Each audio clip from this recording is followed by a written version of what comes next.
সাপুরিয়া ভাই তাড়াতাড়ি চলেন। শোনেন, আপনি কি নিয়ে যেতেছে আমার বাড়িতে? এর আগেও মেলা কত সাপুরিয়া নিয়ে গেছি, কেউ ওই সাপ ধরে পারে নাই। ওই সাপ খালি আমার মুরগির ডিম একবারে খাই আসা দাবা ঢালা দেয়, আমরা একটু খাবার পারি না। কিন্তু আপনি তো নিয়ে যেতেছি মশাই, বুঝছেন? আপনি তো দিয়া সাইজ ভাই দিয়া তো মনে হইতেছে না যে আপনি সাপ ধরে পারবেন। হেই মিয়া, এরকম কথা বলেন? আমি কি জন্মের পর সাপুরিয়া আছি নাকি? আমার 14 গোষ্ঠীর সাপুরিয়া। আমি জন্মগত বাপ দাদা দাদা দাদি মানে 14 গোষ্ঠীর সাপুরিয়া ছিল। এই জন্মসূত্রে আমি সাপুরিয়া হচ্ছি। আমি চিঙ্কু সাপুরিয়া।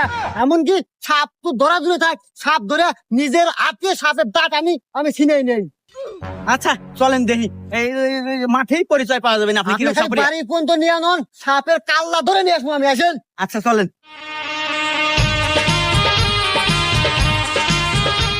এই আমি গন্ধ পাইতেছি, সাপ তোর বাড়ির ওই কানিতে বাসা বাঁধছে। হেই, সাপুরিয়া এটা আমার বাড়ি বকে, এটা তো মকবল চাচার বাড়ি। আমার বাড়িতে এখন 1 কিলোমিটার থাকে।